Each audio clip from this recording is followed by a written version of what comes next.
why some people are overly sensitive, sounds, smells, weather changes. People have said to me, I know when the changes of weather, my shoulder really acts up.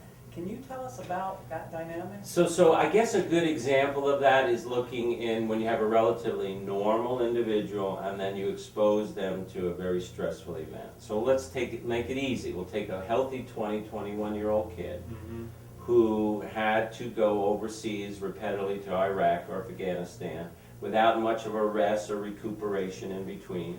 That may have come in with this, very important because the military hasn't been able to recognize that before, but I think it was just wasn't properly investigated with a high predisposition. So if they have a high ACE score, it makes them a lot more vulnerable. So all of a sudden, this relatively very healthy individual now comes back, and that we call hypervigilance or hypersensitivity. So they're walking down the street and they're with their buddy who has never gone overseas, has never been in combat, has never been in that kind of stress, has never been abused by their father, whatever, right?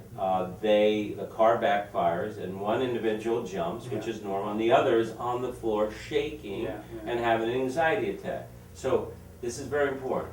High elevated levels of stress can produce hypersensitivity, even hyperacusis, hypersensitivity in the skin, reactions, pain, or hypo. The other one is, I'm numb, I feel nothing, I sense nothing, I feel nothing, I feel nothing, I feel no pain, I bump into things. I've had that one, bumping in, I don't feel anything. I had bruises all over me, loss of spatial orientation. What goes on to depression then? Would that be something? That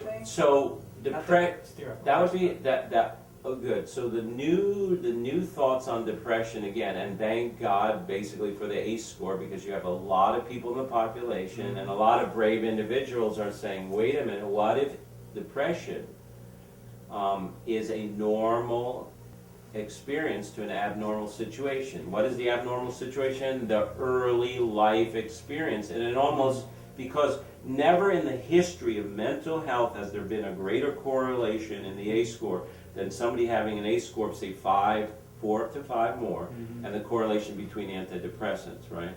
And then all the beautiful work that came out of the University of Pennsylvania and Irving Kirsch and as seen on 60 Minutes and CBS Sunday Morning, that maybe the really powerful benefits, the best benefits that come out of antidepressants are self-generated. Just like depression, they're self-generated, right? That they're not necessarily actually coming from the pill, that we, through power of belief and placebo. But the fact is, this comes up, what happens is because your brain isn't fully connected, you don't know how to regulate emotion, you don't know how to self-soothe. And so the new key is, okay, let's move away from artificial types of supports or management to pushing the very development. And what part of development? The hot field of attention is the word attention, the area of attention, or as been termed the attention revolution, is this part of your brain called the prefrontal cortex, right? And everyone basically has a prefrontal cortex, unless it's been damaged in some way, you know. But most of us have that. Some of us it's working better than others, as well as we can tell. The popular theory is that most of its development doesn't even get to a place where you can really fully use it until your upper 20s or 30s, even though it's developing all along. And I guess there's going to be variations. And it has 9 major functions that allow us to regulate emotion, pick up on disease before it becomes a problem, and make a change course. Again, one of the most important things that people have to learn, the first sign of body dysfunction disease is fatigue. When you have a cold, when you have a flu, the fatigue is not generated by the virus, it's not generated by the bacteria, it's generated from your own body innate wisdom. Why? Because it says, I don't want you running out and playing tennis or going to work. I want to focus the energy to mobilize my immune system to fight the infection. Now people would get that, because when they feel fatigued, you know what they do? Oh, I heard about this new 6 energy drink. I think about the clock. I can't lay down, I can't feel, but they do it across the board. They start suppressing feeling, they start suppressing rhythm, they start suppressing normal body function, and then the two of them are messed up. And it's really bad when your body doesn't trust you. Yeah. Because now the body says, I don't trust you anymore. And I'm going on automatic. And not until you prove to me that you're going to stop, that you're going to be more mindful, that you're going to be more conscious.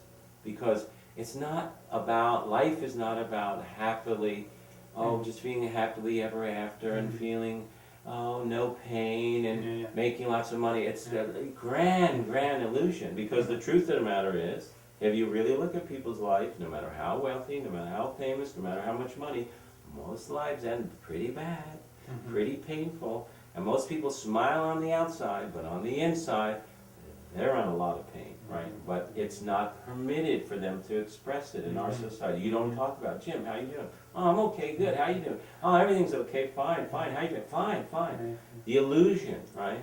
And even if you could share it, there's very few individuals that are conscious enough that would be able to try to connect to you without trying to fix you, without trying to change you, without trying to mold you into the way their family, the way their society is, right? So these are just major concepts that people have to get. Because when you take this journey, as you know, you've been brave enough to take it yourself to try to help other people. Is it easy? Heck no. A lot of people say this is hard work. But guess what? Nothing in this world of any value, of any importance comes without some effort. And that's the most effort you'll ever do, with the greatest payoff. Because when you connect to self, when you connect to your body, when you connect to that higher part of you, right, without getting to metaphysics or spiritual jargon, it is the most beautiful, most transforming thing you could ever experience. You don't have to have any particular belief system. It'll happen spontaneous. The trick is, we got to get ourselves out of the way. And how do you get yourself out of the way? Is with the mastery of the old thing, moment to moment, to keep somebody present, to keep somebody mindful. When they come up against something painful, we have to watch that they can go into it, that it's not even real. This is not real. It's a tape recorder. It's playing off, and remember we talked from the brain, playing it back. But it's like sort of a test. It's bizarre. It's like if you get it, if you let go of it, you get the reward. You do not get the reward if you do not go through it. But at the moment we start to go through it, the old program, and many people refer to that as the egoic program, says, no, don't you dare do that. We're going to have to change. Even if you're dying. I cannot tell you how many people I've seen in stage 4 terminal cancer, and they have this wake up, right, that they can literally see why they're dying, why they're suffering, where the cancer came from. But they've invested so much into the avoidance that they say, I'm gonna okay and die. Even though we realize when I work with Dr. Eugene on an oncologist at the Vascular Center, those people, their medications go way down, they usually don't die a painful death, they usually die in sleep. Something shifts in them, like knowing, and the fear goes away, but they still often avoid what they really have to do. And that's what it's all about. What else were we supposed to do? Like you say, the exercise, well, what else is she supposed to do? Until you give her something else, this is working. And for many people, the drinking at the meantime, that's working. The drugs are working. The multiple relationships, cheating on my wife, that's working for me, right? Going to the massage parlors is working for me. These are all real stories. One guy used to tell me he would lose it so much that when he was going through a very difficult divorce, and he'd take out his gun and keep shooting holes in the wall, shooting. And he said the shock would kind of bring him back. But you know how close he was to just putting that gun this way, right? But he did. He survived. And not until this point in his life did he realize, you know what?